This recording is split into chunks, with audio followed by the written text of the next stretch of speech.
네, 하나님의 말씀 출애굽기 1장입니다. 8절부터 10절까지 제가 공독을 해드렸습니다.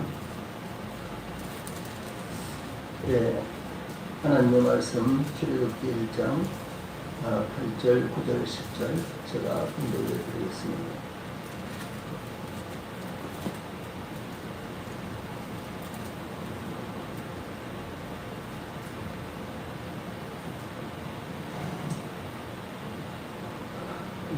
예, 제가 공부하겠습니다.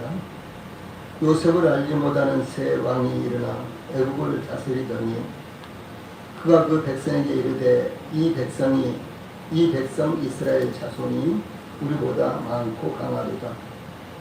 자, 우리가 그들에게 대하여 지혜롭게 하자. 두렵건대 그들이 더 많게 되면 전쟁이 일어날 때 우리 대적과 하여 우리와 싸우고 이 땅에서 나라를 하노라 하고. 아멘. 10절까지 공부해드리겠습니다. 예, 오늘은 출애굽기 1장 8절로 10절 말씀을 통해서 성도들의 번성에 대한 세상의 태도, 이런 주제로 말씀을 전해드리겠습니다. 예, 출애굽기는 가나안 땅에서 애굽으로 내려간 야곱의 가족을 소개함으로 시작하고 있습니다. 가나안 땅이 기근으로 인해 더 이상 견딜 수 없게 되었을 때 야곱은 아들들에게 애굽으로 내려가 양식을 사오도록 지시하였습니다. 야곱의 아들들은 양식을 사오기에 애굽으로 내려가 애굽의 총리 앞에 나갔는데 그때의 애굽의 총리는 그들이 약 20년 전에 죽이려다가 애굽으로 내려가는 이스마엘 상인들에게 팔아버린 그들의 아우 요셉이었습니다.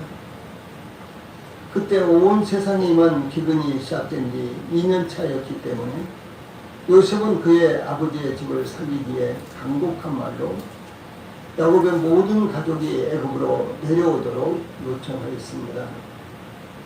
애굽으로 내려온 야곱의 가족은 애굽 땅에서 목축업을 하기에 가장 좋은 땅 라일강 유역에 고센을 할 땅마다 생육하고 불어나 번성하고 매우 강하여 온 땅에 가득하게 되었습니다. 이어지는 내용은 오늘 본문 말씀대로 이스라엘의 번성으로 인해 애굽 왕 바로가 이스라엘에 대해 두려움을 느껴 강압적으로 이스라엘의 번성을 막으려고 시도하는 장면이 나타나고 있습니다.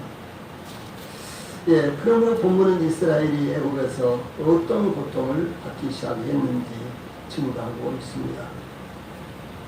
예, 먼저 8절 말씀은 요셉을 알지 못하는 새 왕이 나타나고 있습니다. 예, 세월은 흘러 이스라엘이 애굽으로 이주한 지 약 400년가량 흘렸던 것으로 짐작이 됩니다. 이스라엘 자손이 기하급수적으로 증가하자 애굽 왕 바로는 두려움을 느끼기 시작하였는데 이스라엘의 번성을 두려워한 것에 대해서 8절에 요셉을 알지 못하는 새 왕이 일어나 애굽을 다스리더니라고 그 원인을 증거하고 있습니다. 요셉을 알지 못하는 이란 말은 단순히 요셉을 지식적인 차원에서 아는 것을 의미하는 것이 아니라 요셉에 대해 직접적으로 아는 것처럼 체험적으로 이해하는 것을 의미합니다. 요셉은 역사상 그 유래를 찾아볼 수 없는 7년간의 대풍년과 이어진 7년간의 대기근에서 애굽을 구한 애굽의 총리였습니다. 그러므로 요셉은 애굽을 이비에서 구한 총리였으며 더구나 가나안에서 이끌려온 히브리인으로서 애굽을 구한 총리였기 때문에 역사상 기억하거나 그 위대한 공로가 전해지지 않을 수 없었을 것입니다. 또한 요셉은 애굽에 임한 대기근에도 불구하고 애굽의 왕실을 부유하게 했던 총리였기 때문에 그의 이름은 대대적으로 알려졌을 것입니다. 예, 그러므로 본문에서 요셉을 알지 못하는 새로운 왕이 일어났다는 것은 새로운 왕조가 시작이 되어 요셉의 위대한 공로가 희석되었으며 요셉에 대한 정보가 알려지지 않았을 것이며 요셉의 역사를 귀하게 여기지 않은 왕조가 시작되었다는 것을 의미합니다. 새 왕인데, 뉴킹 용어로 그런 말인데, 이 왕은 요셉이 총리로서 애굽을 다스리던 힉소스 왕조가 붕괴되고 이미 애굽 제18왕조가 시작된 것을 의미합니다. 이와 같이 왕조가 바뀐 상황에서 여기에서 말하는 새 왕은 애굽의 제18왕조의 두 번째 왕인 아멘호텝 1세 혹은 세 번째 왕인 투투모스 1세일 것으로 보입니다. 그러므로 성경에 기록된 증거와 애굽의 왕조 역사에 의하면 여기 언급된 새 왕은 힉소스 왕조의 시조인 애굽의 새로운 왕국 시대를 시작한 제18왕조의 첫 왕 아모스의 손자인 투트모스 1세로 보는 것이 타당하다는 것입니다. 힉소스 왕조의 시조인 아모스는 수리아와 아시아에서 나일강 지역에서 이주하여 이 북애굽을 정복한 후 BC 1674년까지 애굽의 제15부터 17왕조를 형성했던 이방 왕조였습니다. 아마 우리 성도들이 잘 이해가 안 되시겠지만 제가 지금 이렇게 말씀을 드리는 것은 이 출애굽기가 실제로 역사적인 사실이었다라는 것을 증거하기 위해서 이 역사적인 상황을 지금 설명하고 있는 것입니다. 그래서 애굽의 이 새 왕이 누구냐, 그리고 그 새 왕에 대해서 우리 성도들이 잘 모르시고 또 이름도 또 기억도 하기가 어렵지만 그러나 이와 같은 성경의 기록이 실제로 있었던 역사적인 사실을 기록한 것이다. 예, 그래서 성경은 역사적인 문제 상황과 전혀 틀리지 않다라는 것을 말씀드리기 위해서 이렇게 공동한 것입니다. 이 왕조가 바뀌는 이유는 정치적 요인, 경제적 요인, 그리고 외부 환경의 영향으로 이어질 수 있습니다. 예를 들어서 우리나라는 고려가 계속되다가 고려가 망하고 이 성계가 이 근세조선을 다시 시작하는 이와 같은 모습을 볼 수가 있습니다. 그래서 이제 고려 왕조가 끝나고 그리고 이제 근세조선의 이성계 왕조가 이씨 왕조가 시작된 이와 같은 것과 똑같은 것입니다. 그래서 이제 이성계의 그 성을 따서 근세조선을 사실은 조선이죠. 그런데 그것을 가리켜서 근세조선이라고 이렇게 부르고요. 또 그런 거는 이씨조선 이렇게 부르지 않습니까? 그런 것처럼 이 새 왕조가 시작됐다라고 하는 것입니다. 그러므로 전 왕조에서 큰 공을 세운 요셉에 대해서 이 새 왕조는 그것을 무시했고 그것을 특별히 중요하게 여기지 않았다. 이런 이제 배경 가운데서 이스라엘의 이제 출애굽의 상황이 이루어지고 있다라는 것을 생각하시면 되는 것입니다. 그래서 왕조가 바뀌는 이유는 정책 요인, 경제적 요인, 그리고 외부 환경의 영향으로 이루어질 수 있습니다. 즉, 전 왕조의 무능과 부패로 인한 백성들의 불만이 축적되고 권력 내부의 분열과 암투, 새로운 세력의 부상, 또한 농업사회에서 산업사회로의 전환이나 외세의 침입이나 간섭 등이 복합적으로 작용한 결과입니다. 예, 우리나라는 이슬람 체제가 1공화국으로 현재는 제6공화국입니다. 1987년 6월 항쟁의 결과 6.29 민주화 선언에 의해서 1987년 10월 29일 5년 단임의 대통령 선거제로 개정된 헌법 제19조에 의해 성립되어 현재까지 지속되고 있습니다. 이 공화국의 숫자는 형식에 가까운데 일반적으로 헌법이 바뀌고 정치체제가 바뀌었을 때 이전의 정치체제와 구별하기 위해서 숫자를 바꿀 겁니다. 지금 이제 이번 정권에서는 개헌을 해야 된다 이런 이야기들이 참 많죠. 이 개헌은 문재인 대통령 당시부터 개헌해야 된다라고 하다가 뭐 개헌 특위를 구성하려다가 못하고 이렇게 하다가 이제 이번은 이제 정권에서는 개헌을 해야 된다. 이렇게 이제 여론들이 무르익고 있습니다. 그래서 만약에 개헌이 이루어지고 이제 새로운 정부가 들어서게 되면 아마 제7공화국 이렇게 이제 되겠죠. 현재까지는 제6공화국이니까. 그러니까 6.29 선언이 있을 때 그때부터 6공화국이죠. 그때 이제 헌법을 7년 단임에서 5년 단임으로 바꿨잖아요. 기억되시죠? 그리고 이제 7년 단임은 이제 체육관 선거였는데 5년 단임을 하면서 직접 선거가 이루어졌죠. 이제 그때 6공화국이 시작된 것입니다.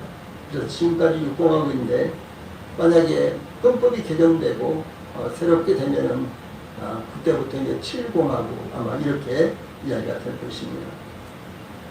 이 애굽의 고대사는 31개, 31개 왕조에 의해, 그러니까 왕조가 엄청나게 많이 바뀌었죠. 그래서 31개의 왕조에 의해서 BC 332년까지 이루어졌는데, 이와 같이 애굽에서 왕조가 바뀐 주요 원인 중 하나는 이민족, 그러니까 애굽 사람들이 아니라 그 이웃에 있는 민족들이 애굽을 침략을 해가지고 애굽을 정복해버린 거예요. 그래서 새로운 왕조를 시작을 하고 왕을 바꿔버리고 새로운 왕조가 시작되고 이렇게 됨으로 말미암아 왕조가 자주 바뀌었습니다. 그래서 이민족 왕조인 힉소스 왕조의 등장과 몰락으로 시작이 됩니다. 이 힉소스족이 이집트를 점령하고 통치하다가 쫓겨난 후 기존 이집트 왕조는 힉소스족과 연관되었던 이스라엘 사람들을 힉소스에 대한 부역자나 종처럼 간주하여 노예 노동을 시키면서 이스라엘 민족의 학대가 시작되었습니다.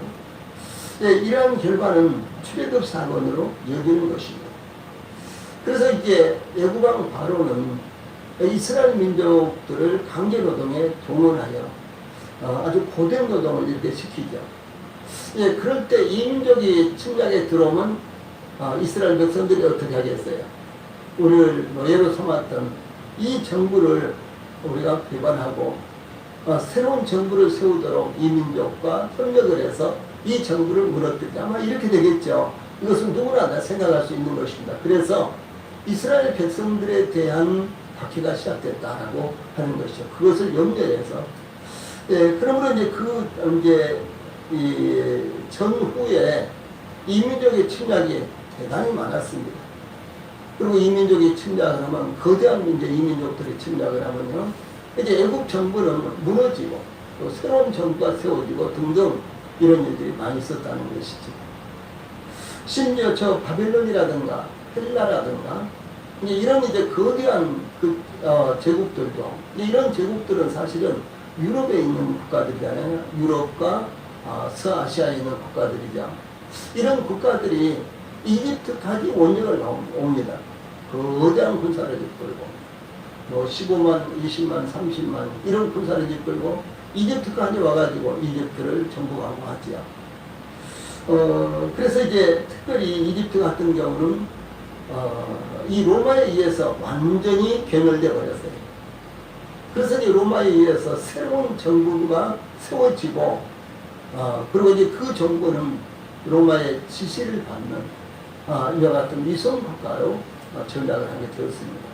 이와 같은 아주 파란만장한 그와 같은 역사가 엄청나게 많았고 계속됐다고 하는 사실이죠.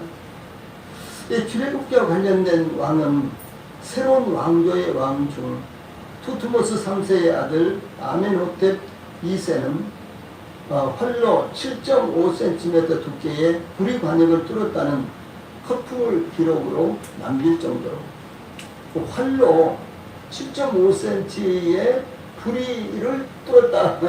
이 정도로 이제 허풍을 떨 정도로요. 아주 용맹하게 보이기를 원했던 왕이었고요. 이 왕이 출애굽 당시에 애굽의 왕이었습니다.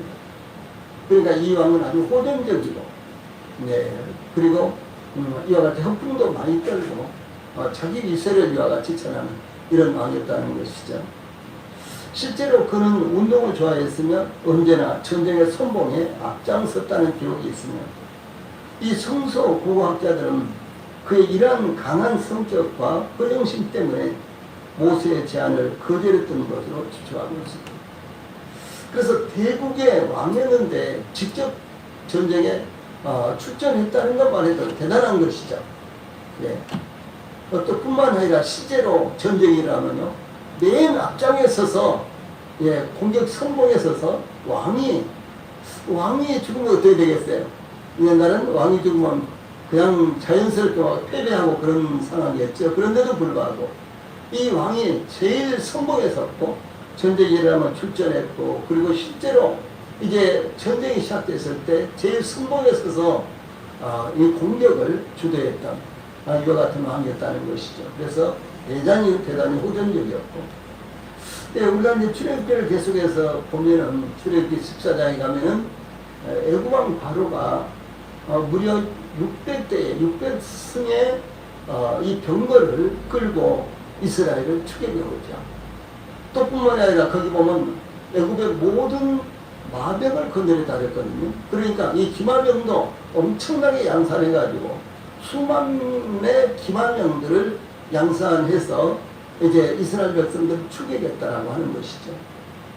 그래서 이 당시에 이 왕, 그리고 애굽의 그 상황은요, 이 기마병들이 대단했습니다. 그리고 특별히 이제 애굽의 군사력 가운데요, 기마병들이 아주 대단했었죠. 네. 지금 이제 우리나라의 군사력은 무엇으로 대표할 수 있을까요? 우리나라는 이제 육군, 해군, 공군 다 대단합니다. 오늘도 이제 그 해군에서는요, 이지스함이라는 이와 같은 이제 군함을 또 하나 정약용호를 오늘 진수시켰습니다. 그런데 그 이지스함 이런 배는요, 세계적으로 최고의 성능을 갖고 있는 이런 군함입니다. 그래서 이제 우리나라의 그 군함이라든가 혹은 또 전투기라든가 또 탱크라든가 뭐 이런 것들이죠. 이런 것들이 모두가 다 세계적인 수준입니다. 네, 그래서 이제 세계 군사에 지금 제4위를 기록하고 있을 정도로 우리나라 군사력은 아주 대단한 이와 같은 상황에 있습니다. 그래서 이제 이 왕이 출애굽 당시에 애굽의 왕인데, 또한 우리가 주목할 부분은 이 아멘호텝 2세의 뒤를 이은 투트모스 4세라는 왕이 이 아멘호텝의 장자가 아닌 둘째 아들이라는 견해인데, 이것은 모세의 마지막 재앙, 장자를 죽이는 재앙과 딱 맞아떨어지게 되어 있어서 더욱 주목받음과 동시에, 그러니까 모세의 마지막 재앙은 무엇입니까? 장자가 죽는 재앙이었잖아요. 그래서 장자가 죽으니까 이 왕의 두 번째 아들이 이 아버지를 이어서 왕이 됐다고 하는 것이죠. 이런 역사가 있는 거예요. 그러면 이 성경의 기록과 배경이 다 맞잖아요. 네, 이렇게 역사적인 사실이었다라고 하는 것입니다. 그래서 대체적으로 출애굽 당시에 애굽의 발효였던 것으로 받아들이고 있습니다.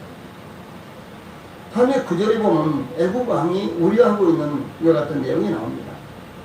이 출애굽 직전에 이스라엘은 기하급수적으로 번성을 했습니다.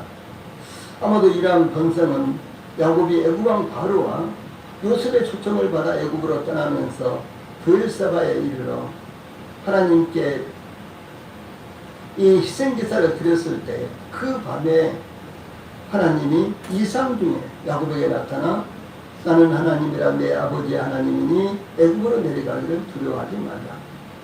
내가 거기서 너로 큰 민족을 이루게 하리라. 내가 너와 함께 애굽으로 내려가겠고 반드시 너를 인도하여 다시 올라올 것이며 요셉이 그의 손으로 내 눈을 감기리라. 이렇게 말씀하셨으면 야곱의 온 가족이 고생 땅에 거주하게 정착하게 될 때에 이스라엘 족속이 애굽 고색 땅에 거주하며 거기서 생업을 얻어 생육하고 번성하였다라는 말씀대로 이스라엘이 애굽 땅에 정착할 때부터 건승하기 시작했다는 것을 의미하는 것입니다. 그러므로 요셉을 알지 못하는 애굽 왕 바로는 애굽 백성에게 이르기를 이 백성 이스라엘 자손이 우리보다 많고 강하도다 라고 우려를 나타내었던 것입니다. 그 당시 애굽 왕 아미노텝 2세는 운동을 좋아했으며 아시아 지역 등의 원정을 통해서 국도를 대대적으로 확장을 했습니다. 그런 많은 지역을 정복하고 그곳에 애굽 군대를 주둔시켰습니다. 그러므로 자연스럽게 애굽 내에는 군사가 많지 않았기 때문에 이스라엘의 번성을 우려했다라고 하는 것입니다. 그러니까 이 군사들을 거의 대부분 다 애국을 이제 공격하는 이와 같은 전장에 내보내니까 실제로 애국 내에는 군사가 별로 없었다는 것이죠. 이런 상황에서 이스라엘이 일어나면은 문제가 되겠다라고 위기를 느꼈다고 하는 것입니다. 애굽 왕이 애굽 백성에게 전한 말을 9절 전반부에 그가 그 백성에게 이르되 라는 말씀에서 백성에게는 신민에게로 번역된 말입니다. 그러니까 우리가 지금 보는 성경은 백성에게 이렇게 되어 있는데 우리가 이 앞에 보던 성경 개역 한글 그 번역을 개역 한글이라고 그러죠. 그 개역 한글에서는 신민에게라고 이렇게 번역이 됐는데 그의 백성을 향하여 라는 뜻입니다. 이 애굽 백성을 신민이라고 부른 것은 이 신자가요. 신자가 신하 신자예요. 하나님 혹은 신이라 신, 귀신 신 이런 신자가 아니라 신하 신자입니다. 그래서 애굽 백성을 신민이라고 부른 것은 당시 애굽 왕조는 절대적 군주적 형태를 취하고 있었기 때문에 애굽 왕조 시대에는 애굽 왕 바로가 그의 백성을 신민이라고 불렀다라고 하는 것입니다. 백성들을 가리켜서 왕의 신하들인 백성들 이렇게 이제 불렀다는 것이죠. 이것이 신민이라는 뜻입니다. 그래서 이 신민은 군주국에서 관리와 백성을 부르는 말로 곧 왕의 백성이다 라고 하는 의미입니다. 특히 9절 전반부에 그가 그 백성에게 이르되 라는 말 앞에 우리말로 번역이 되지 않았지만 보라 라는 감탄사가 문장 처음에 나오는데 그러면 보라 그가 그 백성에게 이르되 이렇게 되어 있다는 거죠. 그런데 보라라는 말이 이 구약 성경에 보면 엄청나게 많이 사용되는데 거의 대체적으로 아주 특수한 부분에만 번역이 됐고 거의 대부분 다 번역이 안 됐습니다. 근데 여기에서도 보라라는 이와 같은 말이 먼저 나옵니다. 이런 각별한 주의를 환기시키는 것을 의미합니다. 이것은 애굽 왕 바로가 그의 백성들에게 대단히 중요한 포고령을 발표하는 것을 의미합니다. 과거 1972년 유신헌법이 제정되고 1974년 긴급조치가 1호부터 9호까지 발표될 때 모든 국민들은 번갈이가 되고 말았습니다. 그 명령은 아주 절대적이었습니다. 그때 지금도 생각나는데 긴급조치가 1호, 2호 그렇게 계속해서 발표될 때마다요 굉장히 겁났어요. 정부에 대해서는 일체 항구해야 된다. 어디서든지 누구한테든지 정부에 대해서 가타부타를 말하면 안 된다. 이럴 때가 있었잖아요. 실제 우리가 겪었으니까요. 우리 그런 시대를 우리가 살았죠. 이와 같이 애굽 왕 바로의 포계령은 왕의 절대적인 권위에 의해서 시행이 되었습니다. 애굽 왕 바로는 이 백성 이스라엘 자손이 우리보다 많고 강하도다. 그러면서 제일 앞에 보라. 이게 사실이다. 우리가 주의를 환기시키고 직시해야 된다. 이렇게 언급하고 있는 것입니다. 그래서 그 상황을 이렇게 설명을 하고 있습니다.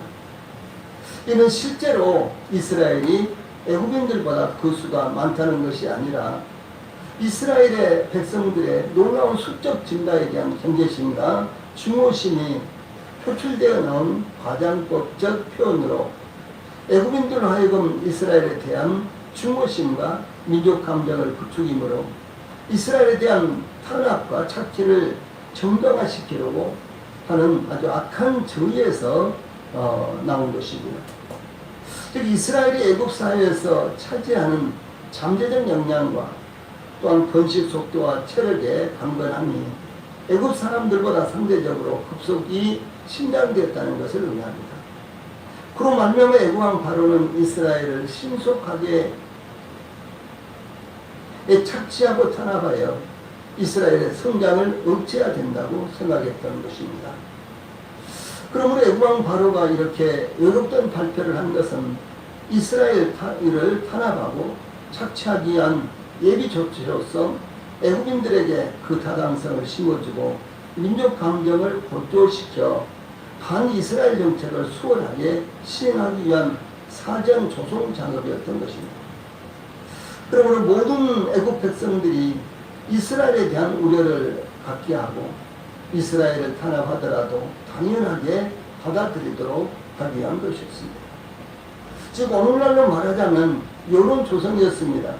여론을 조작하여 자신의 통치를 정당화하고 유리하게 만들려는 애굽 왕의 여 같은 의도였다라고 하는 것입니다. 그러므로 10절에서는 애굽 왕의 이제 대책이 나오는데 애굽 왕 바로는 보라 이 백성 이스라엘 자손이 우리보다 많고 강하도다 라고 포부령을 시작을 했습니다. 애굽 백성들 중에는 그것을 느끼고 우려하고 있는 백성들이 있었을 것입니다. 그러나 대부분의 백성들은 전혀 의식하지 않았는데 애굽 왕 바로의 이와 같은 포부령을 듣자 깜짝 놀라 이대로 두면 앞으로 큰 문제가 발생할 수도 있겠구나라고 동조하게 되었을 것입니다.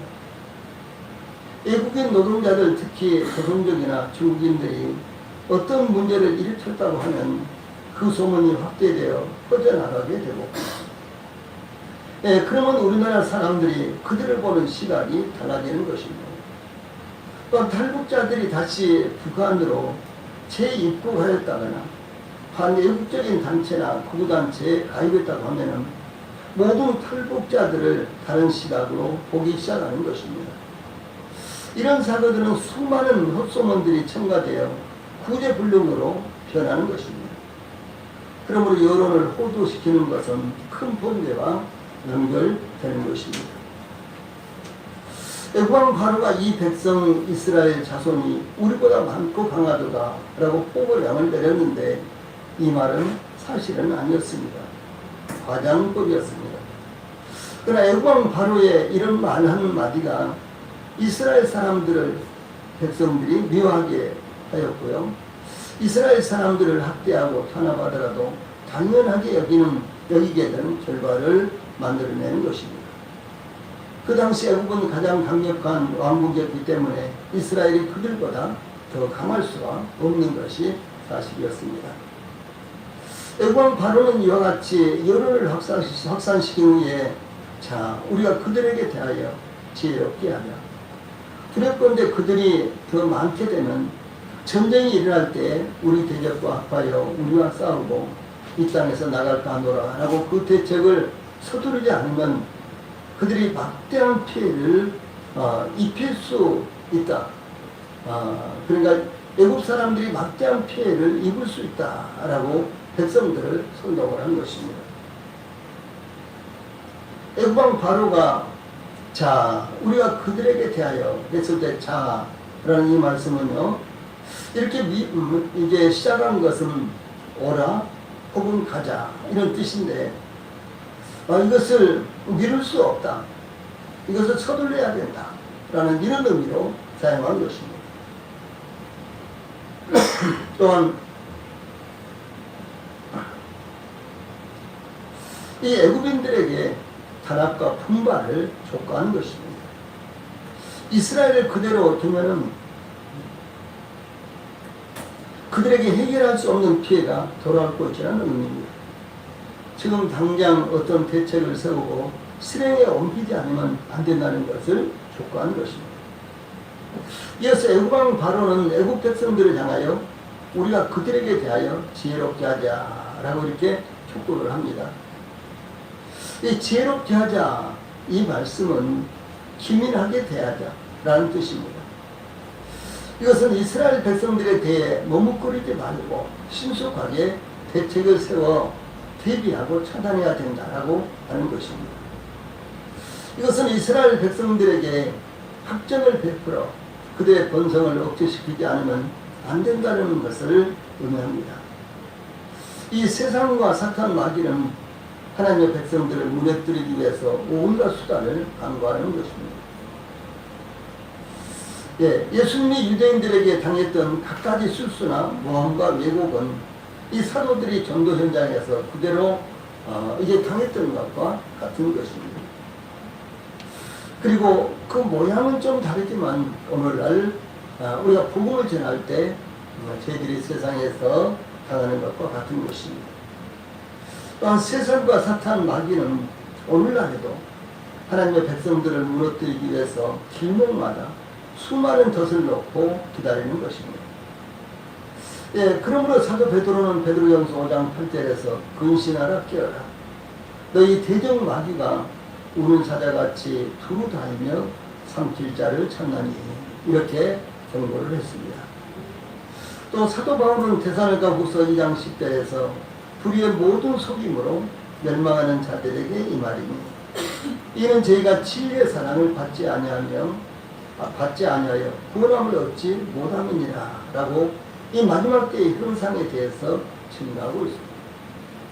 그래서 이 사탄 마귀는 이 성도들을 삼키기 위해서 우는 사자처럼 두루다니며 이 성도들을 위협하고 성도들을 이 사탄 마귀의 덫에 걸리도록 이와 같이 이제 이 각각이 작동을 한다라고 하는 것입니다. 그것뿐만 아니라 믿지 않은 사람들에게는 오히려 하나님의 진리와 사랑을 받지 못하게 하기 위해서 세상에 있는 것들로서 계속해서 미워하고 있다라고 하는 것입니다. 심지어 예수님을 대적했던 누가복음 22장 2절에 보면 대제사장들과 서기관들이 예수를 무슨 방책으로 죽일고 연구하니 이는 저희가 백성을 두려워함이더라 라고 증거하고 있습니다. 이 악을 행하는 자들도 특히 하나님의 백성들을 탄압하고 박해하는 자들도 이와 같이 연구하고 운운하는 것입니다. 그래서 이 대제사장들과 서기관들이 예수님을 무슨 방책으로 죽일고 하고 연구했다라고 하는 것입니다. 그러므로 저희들이 세상을 이기기 위해서 사탄 마귀를 이기기 위해서 때로는 복음과 진리를 증거하기 위해서 연구하는 것은 너무너무나 필요하다라고 하는 것입니다. 저희들이 전혀 준비 없이 연구 없이 세상에 대한 연구가 있어야 돼요.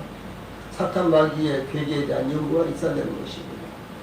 또 뿐만 아니라 저희들이 갖고 있는 이 무기인 복음에 대한 연구도 꼭 필요한 것입니다.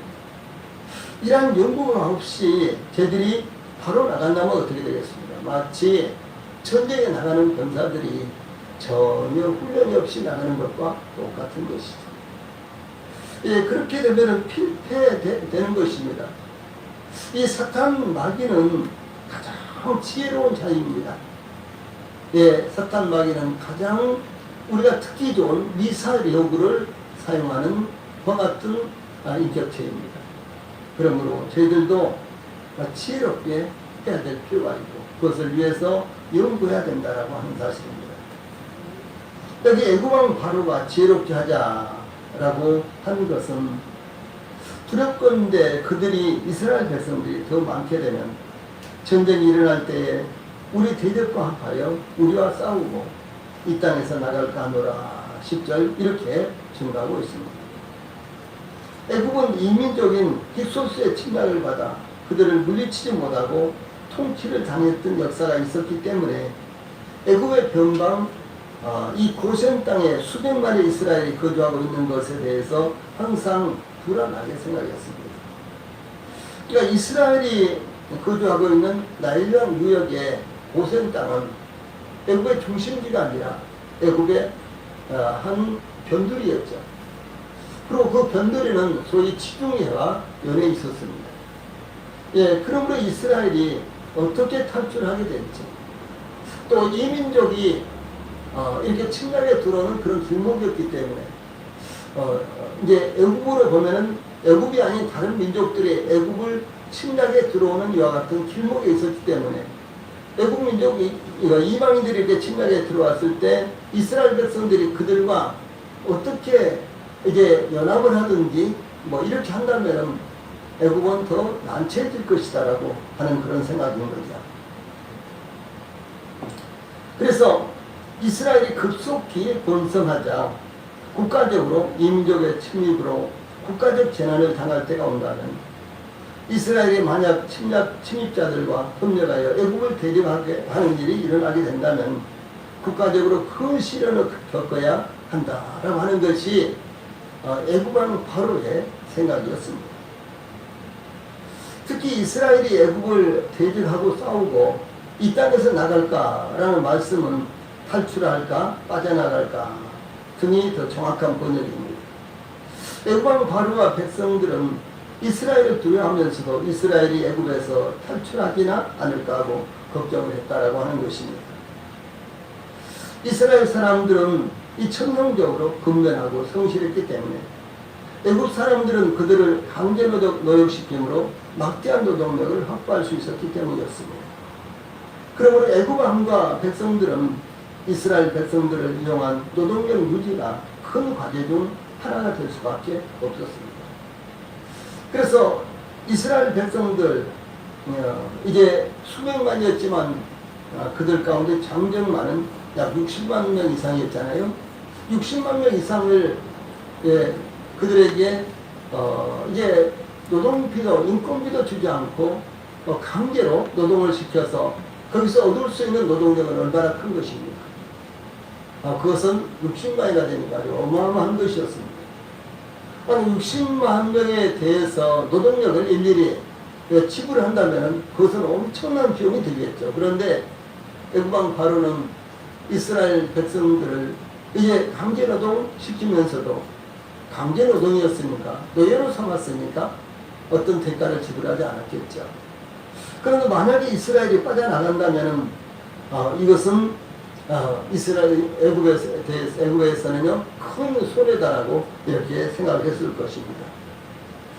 그러므로 이스라엘이 두 번성을 해서 이민족과 연합을 하는 것도 두려웠고 이제 그 결과 또 이스라엘이 애국을 빠져나가는 것도 두려웠기 때문에 애국왕 바로는 지혜롭게 하자라고 이렇게 백성들을 설득하고 있는 것입니다. 이와 같이 애국왕과 백성들은 이스라엘을 이용하여 큰 이익을 얻고 있었지만 한편 두려움의 대상이 되고 있었던 것입니다. 그 이유는 첫째, 이스라엘은 애국에 동화되지 않았을 뿐만 아니라 날로 번창하고 있었기 때문에 이스라엘에 대한 두려움을 갖고 있었습니다. 400년 이상을 이스라엘 백성들이 애국에서 살고 있었지만 애국화가 되지 않았어요. 이것은 참 대단한 민족성이었던 것입니다. 하고 우리나라는 일제에 35년 동안 이렇게 압제를 받고 있는 중에 일제에 의해서 성이 바뀌고 이름이 바뀌고 풍습이 바뀌고 명절이 바뀌고 이렇게 했잖아요. 그리고 참 많은 사람들이 일본 사람들이 입고 다니는 옷을 즐겨 입고 일본 사람들이 신는 신을 즐겨 신으면서 또 일본 사람들의 학문을 이제 취득하는 것이 대단히 그 시대에 살아갈 수 있는 방법이라고 이렇게 생각을 했던 것입니다. 아주 쉽게 동화가 됐어요. 아주 쉽게 동화가 됐습니다. 35, 6년 동안에 만약 이것이 100년 정도 흘렀다면 어떻게 됐을까요? 우리의 이름도 성도 나가서요. 우리의 말도 다 글도 다 잃어버릴 수는 받지 않겠어요?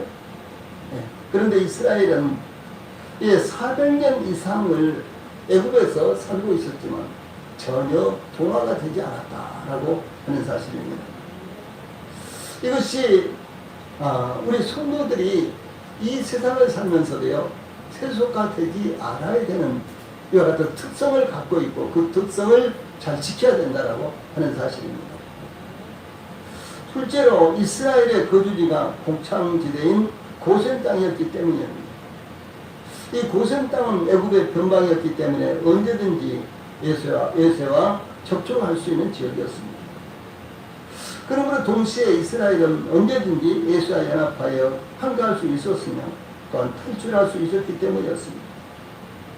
예, 그러므로 애굽 왕과 백성들은 이스라엘을 계속해서 잡아두면서 언제든지 그들이 필요한 대로 이스라엘을 강제노동에 동원할 수 있도록 형상을 유지하는 것이 중요했고, 또 이스라엘 백성들을 통해서 계속해서 많은 곡식들이 생산되었기 때문에 이것은 애굽의 경제에 또 왕실 유지에 있어서는 대단히 중요한 것이었습니다. 이와 같이 이스라엘은 애굽 왕과 백성들에게 필요하면서도 또한 염려거리였던 것입니다. 그러므로 이런 염려를 채우기 위해, 이런 필요를 채우기 위해 애굽 왕은 백성들을 향하여 그들이 가장 두렵게 생각하는 전쟁이 일어날 때에 우리 대적과 합하여 우리와 싸우고 이 땅에서 나라를 가노라 라고 10절 후반절에 그들의 정당성을 주장하기 위해서 백성들을 선동하고 있는 것입니다. 이건 애굽 사람들이 가장 두려워하는 거예요. 전쟁이 일어나면. 예. 전쟁이 일어나면 이스라엘이 이렇게 번식하고 있는데 이들이 적군과 내통을 하고 연합을 해서 우리를 공격한다면 우리가 어떻게 되겠느냐, 이렇게 생각을 이렇게 주장을 하면서 선동했던 것입니다. 이와 같이 오늘날의 성도들도 애굽에서 이스라엘이 겪은 시험과 시련과 고통을 겪고 있는 것입니다. 세상은 성도들이 번성하고 강하게 되는 것을 좋아하지 않습니다.